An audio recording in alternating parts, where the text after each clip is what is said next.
Already ঘর পেয়েছে জীবিত অবস্থায়, অথচ খাদিজা জীবনে একটা ওয়াক্ত নামাজ পড়েনি। নাকি ভাষাটা শুনে, এই মহিলা জীবনে এক ওয়াক্ত নামাজ পড়ে নাই।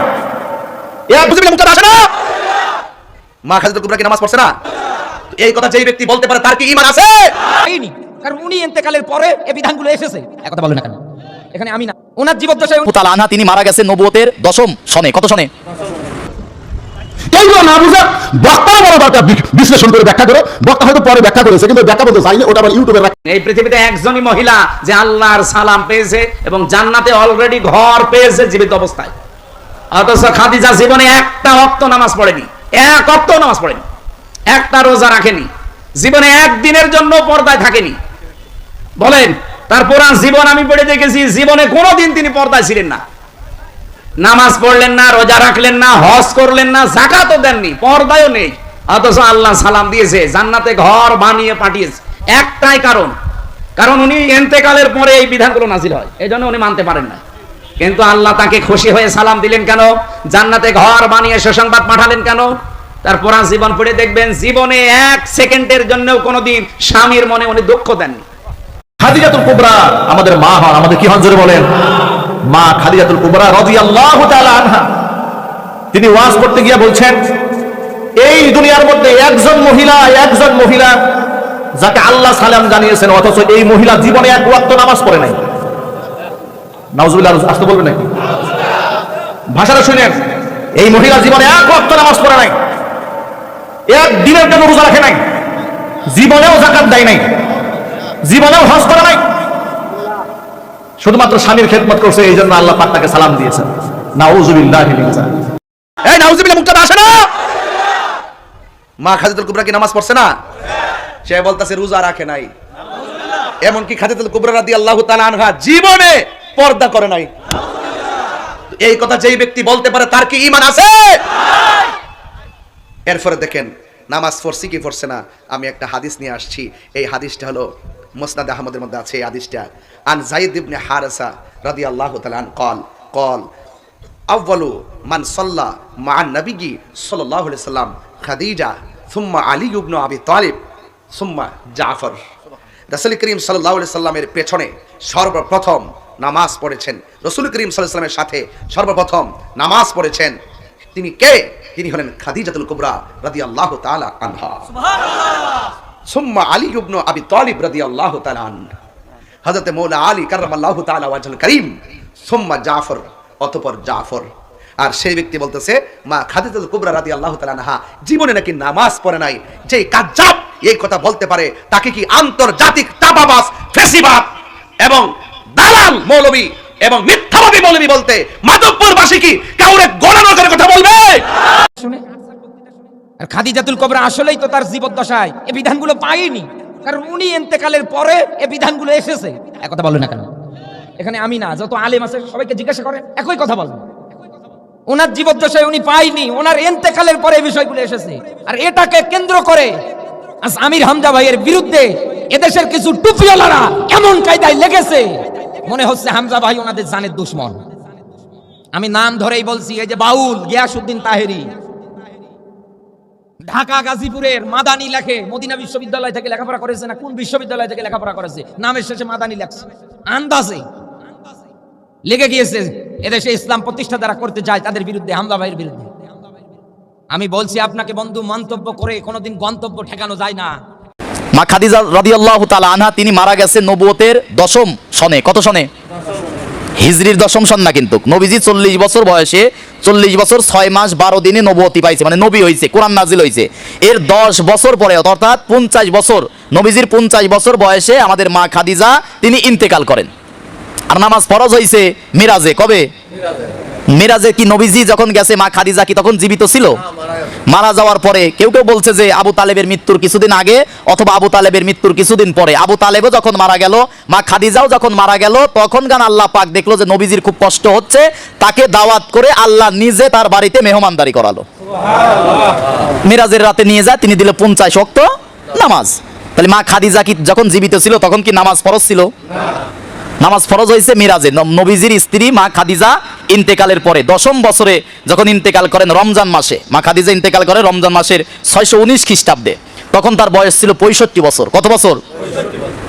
আর নামাজ ফরজ হয় তারপরে দশের শেষে অথবা 11-র শুরুতে হয় 5 ওয়াক্ত নামাজ। তার আগে 3 ওয়াক্ত নামাজ শুধু নবীর ওপরে ফরজ ছিল। কার ওপরে? সকালে, দুপুরে, সন্ধ্যায় 3 ওয়াক্তটা নবীর ওপরে ফরজ ছিল। আর মেরাজের পরে, মেরাজ থেকে আসার রাত থেকে 5 ওয়াক্ত নামাজ নবী এবং উম্মত সকল মুসলমানের ওপরে ফরজ করলো কে? আল্লাহ। তখন কি মা খাদিজা কি জীবিত ছিল? তারপরে নামাজ ফরজ ছিল। প্রশ্ন তুলছে রোজার কথা। রোজা আর যাকাত এটা ফরজ হয় 2য় হিজরিতে। কোন হিজরিতে? 2য় হিজরি মানে বোঝেন, নবীজি মক্কায় থেকে হিজরত করে চলে গেছে মদিনায়। তার মানে তার কত আগে মা খাদিজা মারা গেছে, তার চাচা মারা গেছে। হিজরত করে মক্কায় থেকে মদিনায় যাওয়ার 2 বছর পরে রোজা ফরজ হয়, সেবার যাকাত ফরজ হয়। ওই যে রোজা ইয়া আইয়ুহাল্লাযীনা আমানু কুতিবা আলাইকুমুস সিয়াম, এটা দিয়ে আল্লাহ পাক রোজা ফরজ করেছে। এটা রোজা কিন্তু রোজার মাসেই ফরজ হয় না, শাবান মাসে রোজা ফরজ হয়েছে।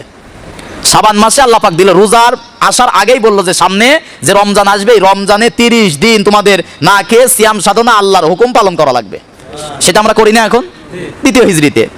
এরপরে কোনোদিনও হজ করে নাই, তো হজ করবে কি করে? 8ম হিজরিতে হজ ফরজ হয়েছে। সূরা ইমরানের 97 নম্বর আয়াত, এই আয়াতের প্রেক্ষিতে হজ ফরজ হয়। তো মা খাদিজা কি তখন জীবিত ছিল? 8ম হিজরিতে। এরপরে পর্দা ফরজ হয়েছে 6ষ্ঠ হিজরিতে, মানে মক্কায় থেকে নবীজি যাওয়ার পরে সূরা আহজাবের কিছু আয়াত 33 থেকে শুরু করে পরপর কিছু আয়াত নাজিল হলো। ইকফের কিছু ঘটনা আছে, সেখান থেকে আল্লাহ পাক ওমরের সিদ্ধান্তের প্রেক্ষিতে কয়েকটা ধাপে ধাপে পর্দার আয়াত মানে নাজিল হয়।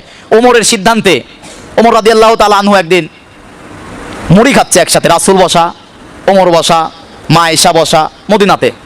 এক পাতিলের মধ্যে মুড়ি, তখনও পর্দার আয়াত কি নাজিল হয় নাই। একসাথে মুড়ি খাচ্ছে, মা আয়েশা বসা, রাসূল বসা, ওমর বসা আর সাহাবী বসা।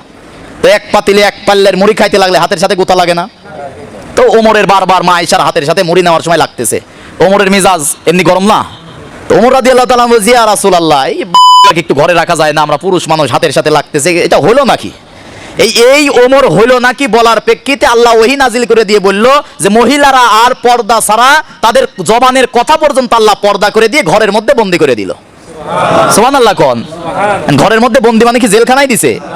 আমার বউ আমি দেখবো, আমার মাকে আমার বাপ দেখবে, আমার বোনকে আমার দুলাভাই দেখবে, এটাই ইসলামের বিধান। এরকম কয়েকটা প্রেক্ষিতে আল্লাহ পাক নাজিল করলো 6ষ্ঠ হিজরিতে। কত হিজরি? তাহলে নামাজও খাদিজা পায় নাই, রোজাও পায় নাই, হজও পায় নাই, যাকাতও পায় নাই, পর্দাও পায় নাই। এরপরেও আল্লাহ জীবিত অবস্থায় মা খাদিজাকে আল্লাহ নিজে সালাম দিছে। সুবহানাল্লাহ। কি জন্য সালাম দিছে একটু ভাবেন তো? নামাজ নাই, রোজা নাই, হজ নাই, যাকাত নাই, 2টা কারণ। কয়টা? 1 নম্বরে তার বিয়ের পরে থেকে কোনো দিনও স্বামীর মনক্ষুণ্ণ হবে এমন কোন কাজ মা খাদিজা জীবন দশায় করে নাই। সুবহানাল্লাহ। এরকম বাপ মা তো আমার দেশে এখন আছে, বলে তুই চলে আয় 10 লাখ টাকা দিয়ে বিয়ে দেবো। এক হাজী সাহেব বলছে যে কি হয়েছে, মেয়ে যদি চলে আসতে পারে, ব্যবসা করি বাপ বেটা 50,000 টাকা করে কামাই করে, এরকম বিবাহিত মেয়ে 10 লাখ টাকা দিয়ে বিয়ে দেবো, সমস্যা নাই। আর আল্লাহ জান্নাতের সালাম দিচ্ছে জীবিত অবস্থায় শুধুমাত্র স্বামীর খেদমত করার কারণে। সুবহানাল্লাহ কোন? রাসূল শুভে দিচ্ছিল মা ফাতেমাকে, আবার মা ফাতেমা বলে এটা সমস্যা, ফাতেমা রাদিয়াল্লাহু তাআলা আনহা। ওই যে মা খাদিজা মা ফাতেমা হয়ে যায় আসলে কথার সাথে, ঝুলে ঝুলে হয়ে যায়। ফাতেমা রাদিয়াল্লাহু তাআলা আনহা যখন আলীর হাতে তুলে দিচ্ছে, মুহাম্মদ পৃথিবীর শ্রেষ্ঠ মহামানব আল্লাহর পরে যে নবী, বলতেছে যে মা আজকে থেকে আমি মুহাম্মদ আর তোমার দায়িত্বে নাই, তোমার দায়িত্বে তোমার স্বামী আলী। এই আলী যদি মন খারাপ করে, এমন অবস্থায় যদি তুমি মারা যাও, আমি নবী মুহাম্মদ তোমার জানাজায় যাব না। বলতে পারি আমরা এগুলা? বললে পরে তালাক, ডিভোর্স হইতো। কিসের হুজুর, কিসের বক্তা? তালাক তো হবে, কারণ ওই যে বাপ মা বলতেছে 10 লাখ টাকা আছে, আসো বিয়ে দেবো, দাও দেখি। রাসূল সাল্লাল্লাহু আলাইহি ওয়াসাল্লামকে তিনি 1 নম্বরে স্বামী হিসাবে দায়িত্ব পালন করেছে, যে কারণে আল্লাহ খুশি হয়ে জান্নাতের মধ্যে একটা ঘর বানায়া মা খাদিজাকে সালাম দিয়েছে। সুবহানাল্লাহ। 2 নম্বর, তার উপরে নামাজ ফরজ ছিল না, রোজা ফরজ ছিল না, হজ ফরজ ছিল না। তিনি দিন কায়েম করার জন্য নবীজিকে সবচেয়ে বেশি উৎসাহিত করছে। কয়টা কারণ? 1 নম্বরে তিনি স্বামীর অনুগত্য ছিল। কি ছিল? 2 নম্বরে দিন ইসলাম কায়েম করার জন্য নবীজি যখন রাতের বেলায় আসতো, টুকা দেওয়ার সঙ্গে সঙ্গে দরজা খুলে দিত। রাসূল বলল যে খাদিজা ঘুমাও নাই? বলে আপনি সারা দিন দিনের দায়িত্ব পালন করতেছেন, কতজন গালিগালাজ করতেছে, মারধর করতেছে, বাড়িতে আসার পরে যদি দেরি হয়, কষ্ট পান, তাহলে এটা তো আল্লাহর আরশ খুশি হবে না। যে কারণে আমি কোনোদিন আপনি আসার আগ পর্যন্ত খাইও না, ঘুমাইও না, দরজার সাথে পিঠ লাগিয়ে দাঁড়িয়ে থাকি। ওই দিন ওই জায়গায় দাঁড়িয়ে রাসূল নিজে বলেছিল, কোন স্ত্রী যদি মারা যায় আর স্বামী যদি বলে না আমার বউ ভালো ছিল, ওই স্ত্রীর জন্য আল্লাহ কোনো বিচারও করবে না, হিসাবও দেবে না, বিনা বিচারে বিনা হিসাবে জান্নাত। আবার উল্টাও, কোন স্বামী যদি এরকম হয়, স্ত্রী যদি বলে ভালো ছিল, আল্লাহ পাক সেই স্বামীকেও বিনা বিচারে বিনা হিসাবে জান্নাত দিয়ে দিবে। আল্লাহ যেন এরকম পরিবার দান করে, আমিন বলেন। এই যে যারা ফতোয়াবাজি করতেছে আমির হামজার ওয়াজ কাটিং সাটিং করে যে মা খাদিজা নামাজ পড়ে নাই, রোজা করে নাই, হজ করে নাই, আসলেও তো তাই। কারণ সেই সময়ে মা খাদিজা যখন জীবিত ছিল তখন তো এগুলো ফরজই হয় নাই, হয়েছে?